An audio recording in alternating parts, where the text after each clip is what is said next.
The 1960s changed everything. Rock and roll ruled the radio, rebellion defined the streets, and motorcycles became symbols of freedom that spoke to an entire generation refusing to conform. But some machines transcended mere transportation. They became legends that riders still worship decades later, bikes that defined what motorcycles could be when engineering met passion and when manufacturers dared to build something extraordinary. Today, we're counting down the 12 most loved motorcycles of the 1960s, from British twins that captured hearts to Japanese inline fours that rewrote the rulebook, from Italian singles with revolutionary valves to American V-twins that defined touring. These weren't just popular bikes. These were the machines that riders fell in love with, that enthusiasts still seek today, and that proved the 60s weren't just about cultural revolution, but about mechanical evolution that transformed motorcycling forever. This is the story of iron that captured souls.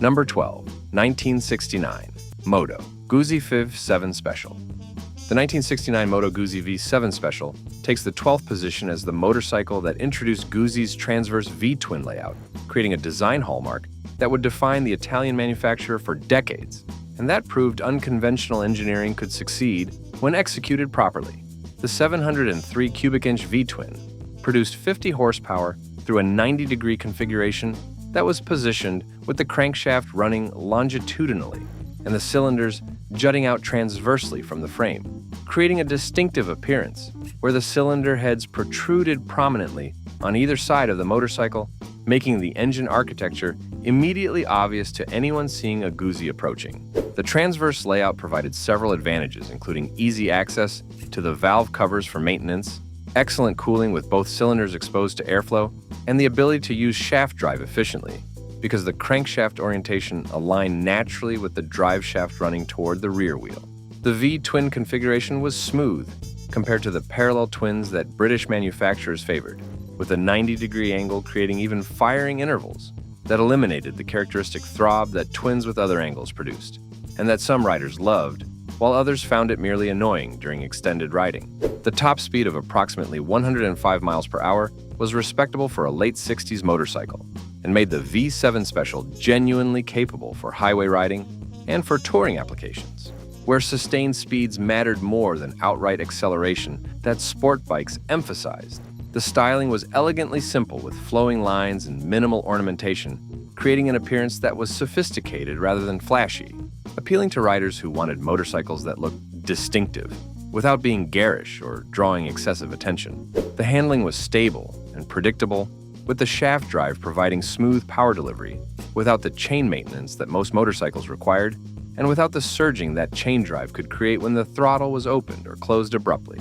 The legacy endures with the transverse V-twin layout, becoming Moto Guzzi's signature architecture that enthusiasts recognize instantly and that has survived virtually unchanged in philosophy through decades of evolution, demonstrating that the basic concept that debuted in the V7 was fundamentally sound, and that radical changes weren't necessary when the original design was properly executed. Number 11, 1967, Velocette Thruxton.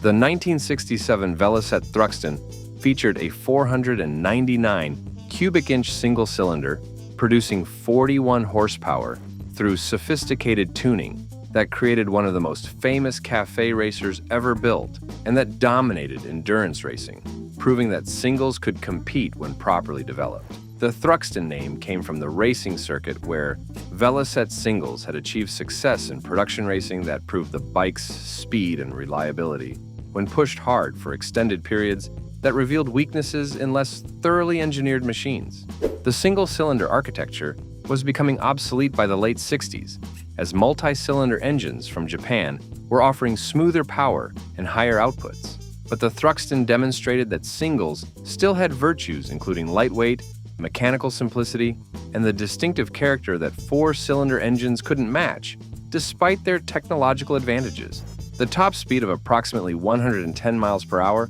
was impressive for a 500 cubic inch single, and made the Thruxton genuinely quick when ridden aggressively by skilled riders who could maintain momentum and who understood that singles required different techniques than multi-cylinder bikes. The handling was excellent with Velocette's experience in racing, creating a chassis that was well-balanced and predictable, allowing riders to exploit the available power effectively through corners, where heavier or less sophisticated motorcycles would struggle maintaining speed and composure. The styling was purposeful café racer with low bars, rear-set foot pegs, and a streamlined appearance that communicated racing heritage, and that appealed to riders who wanted motorcycles that looked fast, even when stationary. The production was limited, with Velocette being a small manufacturer that couldn't compete with the economies of scale that larger British factories and Japanese manufacturers enjoyed, creating a situation where Thruxtons were always relatively rare, and where finding examples today requires patience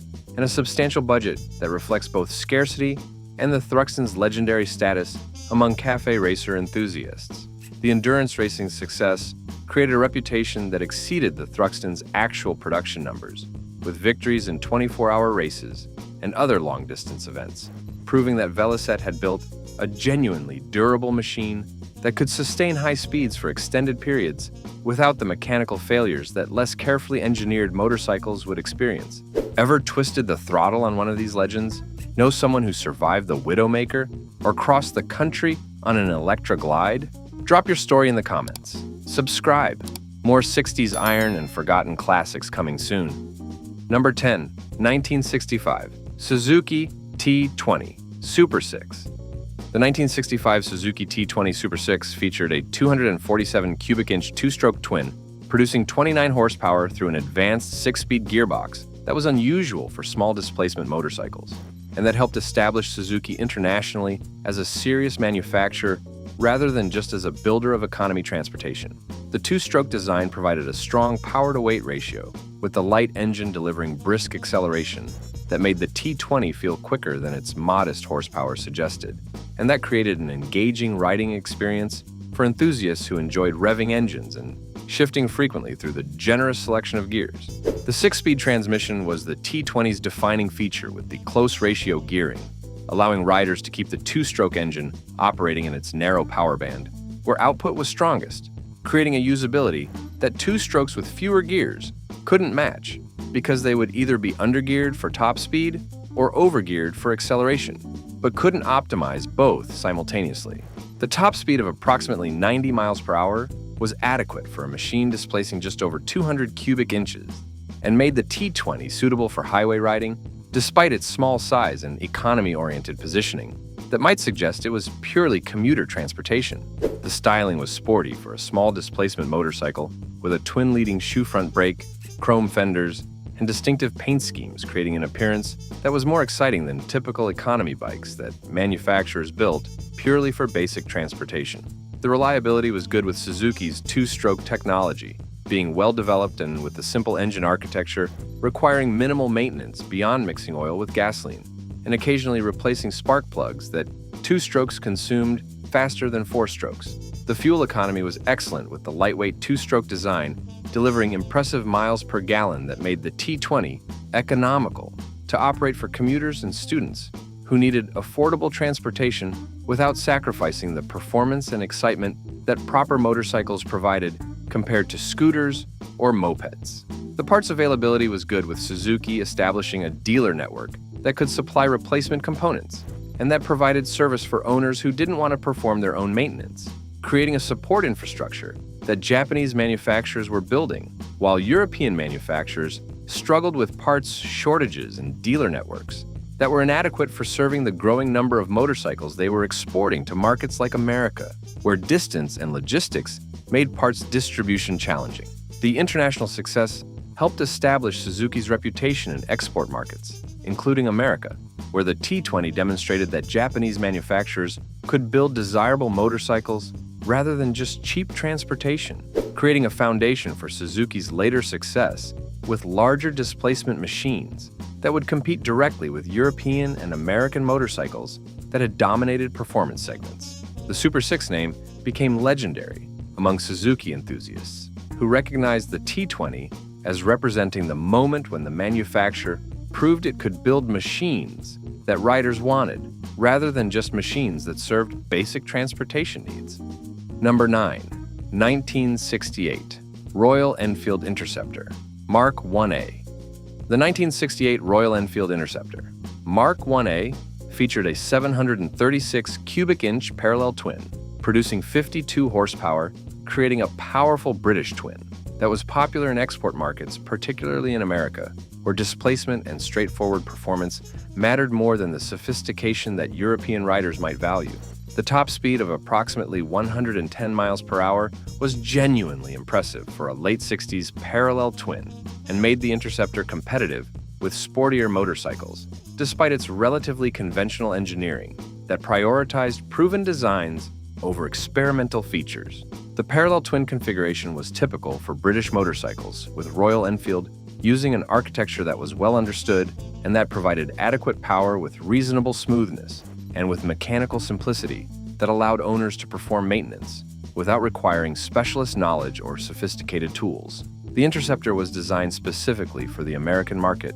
where riders wanted displacement and torque for highway cruising, and where the vibration and character that British twins produced were considered desirable features rather than deficiencies that needed correcting. The styling was handsome, with classic British proportions, including a narrow fuel tank, a sculpted seat, and chrome accents, creating an appearance that communicated traditional motorcycle character without being dated or old-fashioned compared to more modern designs that Japanese manufacturers were introducing. The riding position was comfortable, with an upright seating position and generous foot peg placement, allowing a relaxed posture during extended rides where cramped sport bike ergonomics would create fatigue. The market timing was unfortunate, with the Interceptor arriving just as Japanese manufacturers were beginning to dominate, with machines offering more power, better reliability, and lower prices that British manufacturers couldn't match due to outdated factories and labor issues that prevented investments in the modernization that would have been necessary for competing effectively. The production ended in 1970, leaving the Interceptor as a final expression of traditional British parallel twin philosophy before Royal Enfield's British operations collapsed, and before the brand would be revived decades later under Indian ownership, building different motorcycles for different markets. Number 8. 1960 BMW R69S. The 1960 BMW R69S represented precision German engineering with a 594 cubic inch boxer twin, producing 42 horsepower, creating a motorcycle that was loved for reliability and touring comfort that appealed to riders who valued refinement over raw performance. The boxer twin configuration positioned the cylinders horizontally, with the heads jutting out from either side of the frame, creating a distinctive appearance and providing excellent cooling, plus a low center of gravity that contributed to stable handling characteristics. The top speed of approximately 110 miles per hour was adequate for touring and for highway riding, where sustained speeds mattered more than outright acceleration that sport bikes emphasized, creating a machine that was civilized and comfortable rather than exciting or thrilling in ways that performance motorcycles delivered. The shaft drive was sophisticated and reliable, with BMW's engineering ensuring smooth power delivery and minimal maintenance compared to chain drive that most motorcycles used and that required regular adjustment and periodic replacement. The build quality was exceptional, with BMW's reputation for precision manufacturing creating motorcycles that felt substantial and well-assembled, rather than crude or roughly finished, like some British and American machines that emphasized character over refinement. The touring capability was excellent, with comfortable seating, adequate weather protection, and the mechanical reliability, allowing long-distance travel without the constant attention to maintenance and the anxiety about breakdowns that less reliable motorcycles created for their owners. The styling was conservative and elegant, with flowing lines and quality finishes, creating an appearance that was sophisticated rather than flashy, appealing to mature riders who wanted motorcycles that communicated good taste rather than youthful rebellion. The R69S became the benchmark for touring motorcycles, with its combination of reliability, comfort, and adequate performance, creating a formula that BMW would refine over decades, but would never fundamentally change, because the basic philosophy established in the R69S was sound and didn't require radical revision. Number 7. 1969 Ducati 450 Desmo. The 1969 Ducati 450 Desmo introduced Ducati's Desmodromic valve system, featuring a mechanical closing of valves rather than relying on springs, creating engineering that was highly respected in Europe, and that demonstrated Italian sophistication, even if American riders didn't always appreciate the technical advantages. The 436 cubic inch single cylinder produced 27 horsepower through a sophisticated design that extracted impressive output from modest displacement through efficient combustion and breathing that careful engineering provided. The Desmodromic system used cams to both open and close valves, rather than using springs for closing, eliminating valve float at high RPM and allowing the engine to rev safely to speeds where spring systems would fail or would require such heavy springs that friction losses would negate performance gains. The top speed of approximately 95 miles per hour was respectable for a motorcycle displacing less than 500 cubic inches and demonstrated that the Desmo's sophisticated engineering delivered real-world benefits rather than just theoretical advantages that bench racing would suggest, but that actual riding wouldn't confirm. The single-cylinder configuration was becoming obsolete by the late 60s, as multi-cylinder engines offered smoother power and higher outputs. But Ducati demonstrated that singles could still be sophisticated and desirable when engineering excellence elevated them beyond crude thumpers that merely provided basic transportation. The handling was excellent, with Italian understanding of chassis dynamics, creating a motorcycle that was nimble and responsive, allowing skilled riders to exploit the available power effectively through corners, where momentum maintenance was critical for fast riding with limited power. The styling was elegant with Italian design sensibilities, creating an appearance that was beautiful rather than just functional, with flowing lines and tasteful details that made the Desmo visually appealing even to people who didn't ride or who didn't understand the technical sophistication that the Desmodromic valve system represented. The legacy was profound, with the Desmo system becoming Ducati's signature technology that would be developed and refined over decades, appearing in the company's most prestigious and powerful motorcycles and creating an engineering identity that distinguished Ducati from manufacturers who relied on conventional valve systems. Number 6, 1964 BSA Lightning Rocket. The 1964 BSA Lightning Rocket featured a 650 cubic inch parallel twin producing 49 horsepower, creating a motorcycle that was popular in America and that gained additional fame from appearing in the James Bond film Thunderball, where its association with cinematic action enhanced its appeal beyond typical motorcycle enthusiasts. The top speed of approximately 110 miles per hour was genuinely quick for a mid-60s parallel twin and made the Lightning Rocket competitive with sportier motorcycles, while maintaining the character and simplicity that British twins provided. The parallel twin configuration was typical for British motorcycles with BSA, using a proven architecture that provided adequate power with reasonable reliability when properly maintained and when not pushed beyond its design limits that racing or aggressive riding might exceed. The styling was handsome with classic British proportions and quality chrome work, creating an appearance that was traditional without being dated, appealing to riders who appreciated established aesthetics rather than wanting a radical departure from accepted motorcycle styling conventions. The James Bond connection provided publicity that money couldn't buy with the Lightning Rocket's screen appearance in Thunderball, creating an association with glamorous action that elevated the motorcycle's status beyond its actual capabilities or its sales numbers that were never as high as more common models like Triumph Bonnevilles that dominated British export sales. The American market was the Lightning Rocket's primary focus, with BSA recognizing that US riders wanted displacement and straightforward performance rather than the sophistication that European markets might demand. The reliability was typical for British motorcycles of the era, meaning it required regular maintenance and occasional repairs, but would provide satisfactory service when properly cared for, creating an ownership experience that was acceptable to enthusiasts who valued character over the convenience that more reliable but less charismatic Japanese motorcycles would soon offer. The production ended in the late 60s as BSA struggled financially, and as Japanese competition made traditional British twins increasingly difficult to sell at prices that would sustain profitability given the high labor costs and outdated manufacturing facilities that the British motorcycle industry suffered from.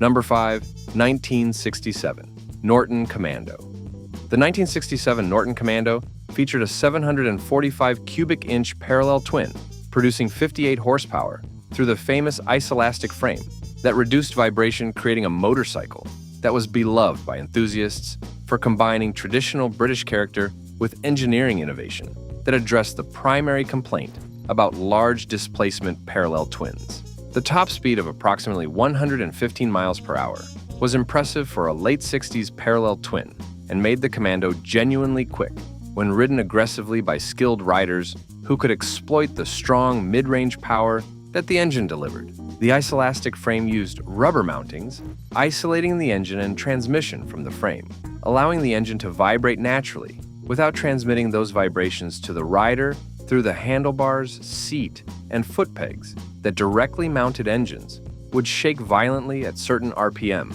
The system was brilliantly simple, using readily available rubber bushings rather than requiring exotic materials or complex mechanisms, creating a solution that was effective and that could be maintained easily by owners without specialist knowledge. The styling was handsome with flowing lines and tasteful proportions, creating an appearance that was modern without abandoning the traditional British character that loyal customers expected and that defined Norton's identity in a competitive marketplace, where Japanese manufacturers were offering increasingly sophisticated alternatives. The handling was excellent, with Norton's racing experience creating a chassis that was well-balanced and predictable, allowing riders to exploit the available power effectively and creating a riding experience that was engaging and rewarding rather than just fast. The market's success was substantial, with the Commando winning multiple awards, including being named the best British motorcycle for several consecutive years, creating recognition that helped sustain Norton longer than other British manufacturers who couldn't compete effectively against Japanese imports. The production continued into the 1970s, but Norton eventually succumbed to the same financial and competitive pressures that destroyed most of the British motorcycle industry, leaving the Commando as a final flowering of traditional British motorcycle engineering before the industry collapsed and before the brands would be revived decades later, building different machines, targeting different markets. Number 4. 1965. Harley-Davidson Electra Glide FLH. The 1965 Harley-Davidson Electra Glide FLH became the first Harley with electric start, creating convenience that touring riders appreciated and that helped establish the Electra Glide as an American touring icon that would define the category for decades. The 1,207 cubic inch V-twin produced 60 horsepower through traditional Harley architecture, featuring a 45-degree V-angle and air cooling, creating the distinctive sound and vibration that defined the brand and that loyal riders considered essential character rather than deficiencies requiring correction. The electric starter was revolutionary for Harley, eliminating the kick-starting ritual that had been necessary on all previous models, and that could be difficult or embarrassing when engines were cold or when riders lacked the technique for reliably starting large displacement V-twins that could kick back violently if the starting procedure wasn't executed properly. The top speed of approximately 100 miles per hour was adequate for touring and for highway riding, where sustained cruising mattered more than outright acceleration or maximum velocity that sport bikes emphasized. The styling was distinctively American, with the large engine, abundant chrome, and substantial proportions, creating an appearance that communicated power and presence, rather than the nimble sportiness that European and Japanese motorcycles emphasized. The touring capability was excellent, with the Electra Glide featuring comfortable seating, adequate weather protection through the optional fairing and windshield, and the mechanical simplicity allowing long-distance travel without requiring specialist knowledge for roadside repairs that more complex motorcycles might need. The cultural significance was profound, with the Electra Glide becoming a symbol of American motorcycling and appearing in films, television shows, and countless photographs documenting the freedom and adventure that motorcycles represented during the 60s, when counterculture was embracing two wheels as an alternative to automotive conformity. The production continued for decades, with the Electra Glide nameplate surviving multiple generations of mechanical and styling updates while maintaining the essential character that had made the original FLH beloved by touring riders who wanted comfortable, reliable transportation rather than cutting-edge performance or technology. Number 3. 1969 Kawasaki H1 Mach 3. The 1969 Kawasaki H1 Mach 3 earned the Widowmaker nickname through brutal acceleration and twitchy handling, creating a motorcycle that was genuinely dangerous when ridden aggressively by inexperienced riders who couldn't manage the violent power delivery that the two-stroke triple produced. The 498 cubic inch two-stroke triple produced 60 horsepower through 3 cylinders, creating a power density that was shocking for a late 60s motorcycle, and that made the Mach 3 genuinely quick with acceleration that embarrassed machines with substantially larger displacement. The top speed of approximately 120 miles per hour was impressive and demonstrated that the Mach 3 wasn't just quick during acceleration, but genuinely fast when conditions allowed sustained high-speed riding that many motorcycles from the era couldn't achieve. The two-stroke design created a peaky power delivery with minimal output at low RPM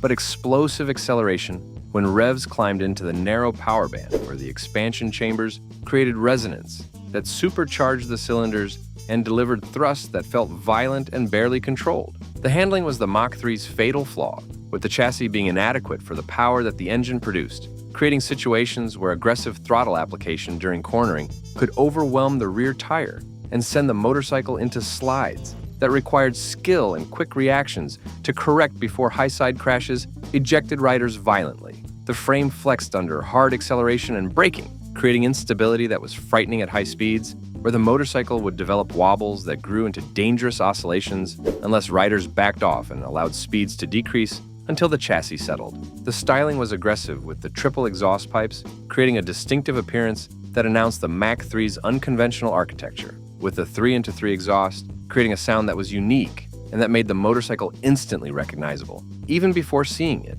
The cultural impact was substantial, with the Mach 3's reputation for being dangerous, creating a mystique that attracted riders who wanted to prove their skill and courage by taming the Widowmaker, creating a cult following that persists today among enthusiasts who recognize the Mach 3 as representing an era when manufacturers built genuinely dangerous motorcycles without the liability concerns that would later constrain engineering. Number 2, 1962, Triumph Bonneville T120. The 1962 Triumph Bonneville T120 takes the second position as the quintessential British twin that was beloved for style and speed, creating a motorcycle that defined the era and that remains iconic decades after production ended. The 649 cubic inch parallel twin produced 46 horsepower through sophisticated tuning that created strong mid-range power, and that made the Bonneville genuinely quick when ridden enthusiastically by riders who understood how to exploit the engine's characteristics. The top speed of approximately 115 miles per hour was genuinely impressive for an early 60s parallel twin and made the Bonneville competitive with larger displacement motorcycles while maintaining the handling advantages that lighter weight provided. The styling was beautiful with elegant proportions, quality chrome work, and the distinctive Triumph fuel tank, creating an appearance that was sophisticated and that communicated British engineering excellence, without being ostentatious or garish. The handling was excellent with Triumph's experience, creating a chassis that was balanced and predictable, allowing riders to exploit the available power effectively and creating a riding experience that was engaging and rewarding, rather than just being fast in straight lines. The reliability was adequate for British motorcycles of the era, meaning regular maintenance was required, and occasional repairs were necessary, but the Bonneville would provide satisfactory service when properly cared for by owners who understood that British twins required attention that more reliable Japanese motorcycles didn't demand. The cultural significance was profound, with the Bonneville appearing in films, being ridden by celebrities including Steve McQueen, and becoming a symbol of rebellious cool that defined the 60s motorcycle culture. The racing success was substantial, with Bonneville's winning races and setting speed records, proving that the beautiful styling wasn't just for show, but that genuine performance backed up the appearance. The production continued for decades, with the Bonneville nameplate surviving the collapse of the British motorcycle industry and being revived under new ownership, building modern motorcycles that honored the original's legacy while incorporating contemporary technology and reliability. Number 1, 1969 Honda CB750. The 1969 Honda CB750 takes the top position as the first mass-produced four-cylinder superbike that revolutionized performance motorcycles and that changed what riders expected from production machines forever. The 736 cubic inch inline-four produced 67 horsepower through sophisticated engineering that was unprecedented for a mass-production motorcycle, featuring a single overhead camshaft, an electric starter, and a disc brake, creating a specification that European manufacturers couldn't match at the price that Honda offered. The disc brake was revolutionary for a production motorcycle, with the front disc providing stopping power that far exceeded the drum brakes that virtually all competitors still used, creating a safety advantage that was immediately apparent to riders who tested the CB750 and discovered they could brake later and harder than drum brake motorcycles could manage. The electric starter was convenient and reliable, with the button starting eliminating kickstart rituals that could be difficult or embarrassing when engines were cold or when technique wasn't perfect. The styling was functional and modern, with the 4 exhaust pipes creating a distinctive appearance that announced the 4-cylinder architecture visually, with the upswept exhausts creating clean lines that looked sophisticated compared to some competitors whose styling seemed dated by comparison. The reliability was exceptional, with Honda's manufacturing quality creating a motorcycle that required minimal maintenance and that would accumulate high mileages without the constant attention and frequent repairs that European motorcycles demanded from their owners. The cultural impact was profound, with the CB750 proving that Japanese manufacturers could build sophisticated, high-performance motorcycles rather than just reliable economy transportation, creating credibility that would allow Honda and its Japanese competitors to dominate the motorcycle industry within years, as European manufacturers couldn't compete with the combination of performance, reliability, and value that Japanese engineering provided. The racing success followed, with CB750-based machines winning races and proving that the sophisticated engineering wasn't just for show, but delivered genuine performance when developed for competition. The motorcycle magazines provided extensive coverage, with journalists praising the CB750's refinement and capabilities, creating publicity that traditional advertising couldn't buy, and that established Honda as a serious performance manufacturer rather than just as a builder of practical commuter bikes that previous Honda models had suggested. The dealer networks expanded rapidly, with Honda capitalizing on the CB750's success to establish distribution that would allow the company to compete effectively across all segments rather than being confined to entry-level markets where Japanese manufacturers had previously been relegated by European dominance in premium categories. The used market developed quickly, with CB750s retaining strong values and changing hands frequently as riders who couldn't afford new examples purchased used machines and discovered that Honda's reliability meant that even high-mileage CB750s remained serviceable and enjoyable, creating word-of-mouth endorsements that reinforced the model's reputation. The influence extended beyond motorcycles, with the CB750's success encouraging Honda to apply the same engineering philosophy to automobiles, where the company would eventually achieve similar dominance by offering reliable, well-engineered products at competitive prices that established manufacturers struggled to match once. Honda demonstrated that Japanese quality wasn't just adequate, but was actually superior to what traditional manufacturers had been delivering for decades. The legacy endures, with the CB750 being recognized as the motorcycle that changed everything, that established the template for modern superbikes, and that proved 4-cylinder engines were the future, regardless of how much traditional enthusiasts loved twins and their distinctive character. The values today reflect this historical significance, with original CB750s being collectible and with restored examples commanding strong prices from enthusiasts who recognize that owning the motorcycle that revolutionized the industry is owning a genuine piece of history, rather than just buying an old bike for nostalgia or for weekend riding. These 12 most loved motorcycles from the 1960s prove that the decade wasn't just about cultural revolution, but about mechanical evolution that transformed what motorcycles could be when engineering met passion. From the Honda CB750 that rewrote the rules to the Triumph Bonneville that defined British style, from the Kawasaki Widowmaker that terrified riders to the Harley Electra Glide that created the touring category. These were the machines that riders fell in love with, and that enthusiasts still worship today. The 60s gave us motorcycles that weren't just transportation, but expressions of freedom, rebellion, and the pure joy of riding on 2 wheels with the wind and the road, and nothing else mattering, for those perfect moments when man and machine became one. Which of these legends would you ride? Drop your answer below. Subscribe now. More motorcycle history and forgotten classics coming soon.